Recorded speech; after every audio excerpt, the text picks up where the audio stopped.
Good afternoon all. Good afternoon ma'am. எல்லாத்துக்குமே விளையாடுறது ரொம்ப பிடிக்கும் இல்லையா?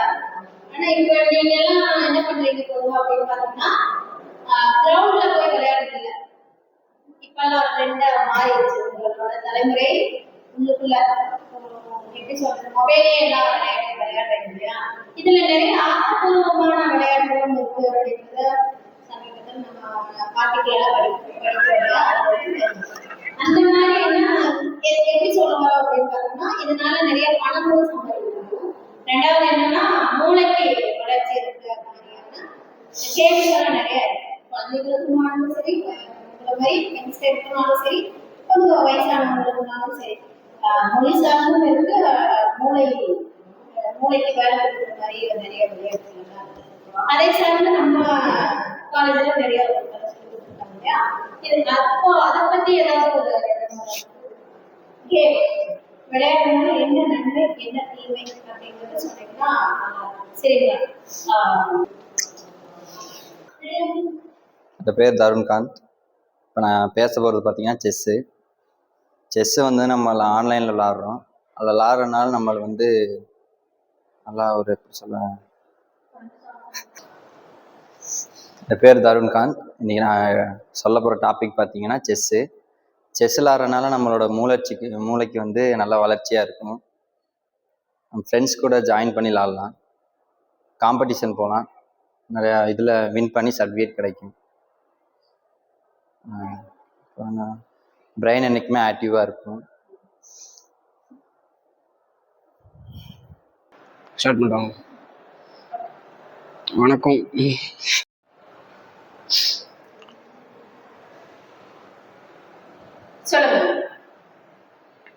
நான் வந்து நீ செஸ்ஸை பற்றி பேச போகிறேன். செஸ் வந்து எதனால் பேசுகிறேன்னா, செஸ் வந்து இப்போ யாரும் அதிகமாக வந்து விளாட்றதில்ல. இப்போது இன்ஸ்டாகிராமில் வந்து கூஃபீஜர்னு ஒருத்தர் வந்து செஸ்ஸை பற்றி எல்லாருக்கும் சொல்லித்தராரு, அது அதிகமாக விளாட்றாரு. அதனால வந்து அது நிறைய இன்ஃப்ளூயன்ஸ் ஆகி நிறைய பேர் விளாட்றாங்க. இப்போ வந்து செஸ் வந்து ஃபர்ஸ்டெல்லாம் ஒரு 2-3 பேர் தான் விளாண்டுட்டு இருந்தாங்க. இப்போல்லாம் யாரை பார்த்தாலும் அதிகமாக செஸ் தான் விளாட்றாங்க. ஏன்னா காரணம் வந்து அந்த கூஃபீஜர்ன்றவர் சொல்லுவேன். அவர் வந்து இப்போ நிறைய பக்கம் நிறைய பேரை வந்து இதனால மோட்டிவேட் பண்ணி விளாட வைக்கிறாரு. அவர் கூட விளாட்றவங்க வந்து தோத்தாங்கன்னா அவங்கள வந்து டான்ஸ் ஆட சொல்லுவார். அதனாலேயே வந்து நிறைய பேர் அவருக்காக ட்ரைனிங்லேயே எடுத்துகிட்டு வந்து விளாண்டுட்டு இருந்தாங்க. இப்போ அவர் வந்து பெரிய பெரிய செஸ் பிளேயர்ஸ் கூடலாம் விளாண்டு அவங்க நிறைய இன்ஃப்ளூயன்ஸ் பண்ணுறாங்க இவரை. அதனால் இவர் வந்து இப்போ ஒரு நல்ல ஒரு பெரிய நிலைமைக்கு வந்திருக்காரு. ஏன் சொல்கிறேன்னா, செஸ் வந்து யாரும் அதிகமாக விளாட்றதில்ல. அது வந்து விளாட்றதுனால ஐக்கியூ லெவல்லாம் கொஞ்சம் நல்லாவே இம்ப்ரூவ் ஆகுது. அது போக ஃப்ரெண்ட்ஸு கூடலாம் இப்போ ஃப்ரீ டைமில் விளாட்றப்போ, மற்ற கேம்லாம் விளாட்றப்போ செஸ் வந்து விளாட்றது கொஞ்சம் நல்லது தான். ஏன்னா செஸ் வந்து விளாட்றப்போ நமக்கு பிரெயின் வந்து அதிகமாக திங்க் பண்ணுது அந்த டைமில் தான்.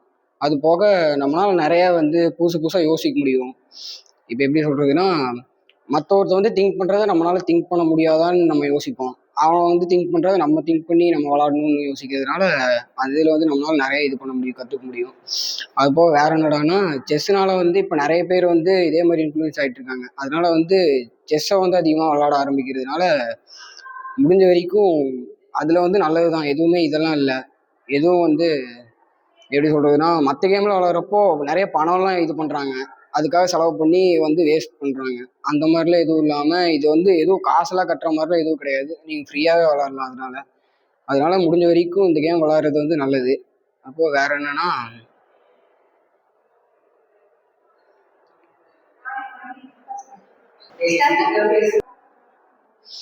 இப்போ செஸ் மட்டும் இல்லாமல் கேரம் போர்டுன்னு இன்னொரு கேம் இருக்குது. அதுவும் இதே மாதிரி தான். கேரம் போர்டு கேம் வந்து அதுவும் இந்த மாதிரி காசு கட்டிலாம் விளாட்றதில்ல. அந்த கேமும் நிறைய பேர் இந்த மாதிரி விளாண்டு இது பண்ணிட்டு இருக்காங்க.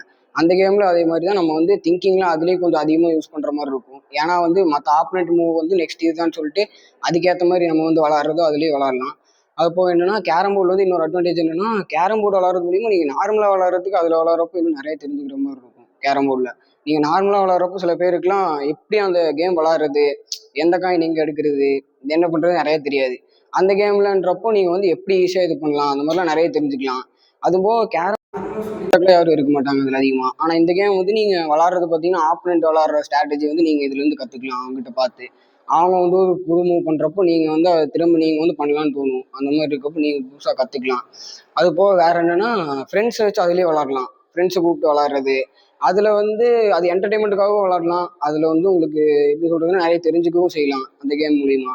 அதனால செஸ்ஸு இந்த மாதிரி கேரமு இந்த மாதிரி கேம்ஸ் வந்து அதிகமாக வந்து எப்படின்னா மற்றவங்களுக்கும் ப்ரிஃபர் பண்ணலாம், நீங்களும் அதிகமாக விளாட்லாம். அது போக என்னன்னா அவுட்டோர் கேம்ஸ் தான் அதிகமாக விளாட்றாங்க. நீங்கள் வீட்டிலே இருந்து இந்த மாதிரி ஆன்லைனில் இந்த மாதிரிலாம் விளாட்றப்போ இந்த மாதிரி கேம் விளாட்றது வந்து எவ்வளோ நல்லது. மற்ற கேம்லாம் இந்த மாதிரி ரொம்ப அடிக்ட் ஆகிட்டு எனி டைம் அந்த கேம்லேயே தான் இருக்காங்க. மற்றபடி வேற எந்த ஒர்க்கு எதுவுமே செய்யறது இல்லை. அதுக்கு இந்த மாதிரி கேம் வந்து நீங்கள் ஒரு மைண்ட் ரிலாக்ஸேஷனுக்காக கொஞ்ச நேரம் விளாண்டாலும் அது யூஸ்ஃபுல்லாக இருக்கும். வேற என்ன கேரம் போர்டு கேம் இந்த மாதிரி கேமில் விளாட்றவங்க வந்து வெளியில் இந்த மாதிரி நிறைய பக்கம் அதுவும் இது பண்ணுறாங்க. எப்படின்னா வெளியில் டோர்னமெண்ட்லாம் விளாட்றது அந்த மாதிரி அதிகமாக விளாட்றாங்க. அதனால இந்த மாதிரி கேம் விளாட்றது வந்து நல்லது. நன்றி. தமிழ் சார்ந்து விளையாடுற மாதிரி ஒரு விளையாட்டு இருக்கு. அது என்னன்னா ஜிஏடி அப்படின்னு விளையாட்டு. அந்த விளையாட்டு என்னன்னா நிறைய தலைவர்கள் என்னென்ன செஞ்சாங்க அப்படின்னு அவங்க செஞ்சதெல்லாம் கேட்டு அவங்க பேர் என்ன அந்த மாதிரிலாம் கேட்பாங்க. இந்த மாதிரி எல்லாம் விளையாட்டுகள் இருக்கு. அதெல்லாம் விளையாண்டா கொஞ்சம் நல்லா இருக்கும். மைண்டு அறிவுத்திறன் கொஞ்சம் ஜாஸ்தி புரிஞ்சுக்கலாம் அப்படின்னு பார்த்தோம்னா தமிழ்ல வந்து நிறைய இப்பெல்லாம் நீங்க படிக்கும் பொழுது என்னன்னா தமிழ் படிக்கிறதுக்கு ரொம்ப சிரமப்படுறீங்க இல்லையா? இந்த மாதிரி விளையாட்டு எப்படின்னா நான் எழுத்து வந்து இல்லாம இருக்கும். அப்ப அதை கண்டுபிடிக்கிறதே நம்மளுக்கு கொஞ்சம் சிரமமா இருக்கும். அப்ப நாளடைவுல நம்மளுக்கு என்ன ஆகும்னா வார்த்தைகளை பேசுறதுக்கும் எழுதுறதுக்கும் நம்மளுக்கு வந்து கொஞ்சம் எக்ஸ்பீரியன்ஸ் கிடைக்கும். அதனால தமிழ்ல பிழை இல்லாம பேசவும் எழுதுறதுக்கும் நம்மளால முடியும். இதெல்லாம் ஒரு விளையாட்டுனால சாத்தியமாகுமா அப்படின்னு பார்த்தோம்னா நிச்சயமா சாத்தியமாகும். இப்போ அவங்க 2 பேரும் சொன்ன மாதிரி செஸ் விளையாட்டுலயும் சரி, கேரம்லயும் சரி, இதெல்லாம் வந்து மூளைக்கு வளர்ச்சி. அதுவும் தவிர்த்துக்கு நம்மளாம் சொந்தமா சிந்திச்சு விளையாடுறோம் இல்லையா? அப்போ நம்ம காலேஜ்ல இதுக்கான ஒரு பிளாட்ஃபார்ம் நிறைய கொடுக்குறாங்க இல்லையா? அதெல்லாம் நீங்க நிறைய பயன்படுத்தி நிறைய சொல்லி கொடுக்கறதுக்கு கூட வராங்க இல்லையா? இப்போ இவங்ககிட்ட எக்ஸ்பர்ட் கிட்டயெல்லாம் நீங்க நிறைய கத்துக்கிட்டு படிச்சுக்கிட்டு அதன் மூலியமா நீங்க முன்னேறணும் அப்படின்றத இந்த காணொலியில நான் சொல்றேன். இது வெறுமனே காணொலிக்காக மட்டும் எடுத்துக்காம உங்க வாழ்க்கையில அப்ளிகபிள் பண்ணணும். ஒரு விஷயத்த நம்ம வந்து நடைமுறைப்படுத்தணும்னா தான் நம்ம அதுல வந்து ஜெயிக்க முடியுமே தவிர வெறுமனே யாரோ சொல்றாங்களே அப்படின்றத கேட்டுட்டு நம்ம இருந்தோம் அப்படின்னா நம்ம ஒரு நாளும் ஜெயிக்க முடியாது. வெறும் பார்வையாளராக மட்டும்தான் நம்ம இருக்க முடியும். நம்மளும் களத்துல இறங்கி விளையாடணும் அப்படின்னா நம்மளுக்கு கொஞ்சம் ஆர்வமும் ஒரு திறமையும் வேணும். அதை வளர்த்துக்கிறதுக்கான ஒரு தளம் நமது கல்லூரியில இருக்கு. அது எனவே நீங்கள்லாம் என்ன பண்ணணும் அப்படின்னா அதை பயன்படுத்திக்கணும் அப்படிங்கிறத நான் கேட்டுக்கிறேன். வேற தலைப்போட அடுத்த காணொலியை பார்க்கலாம். நன்றி, வணக்கம்.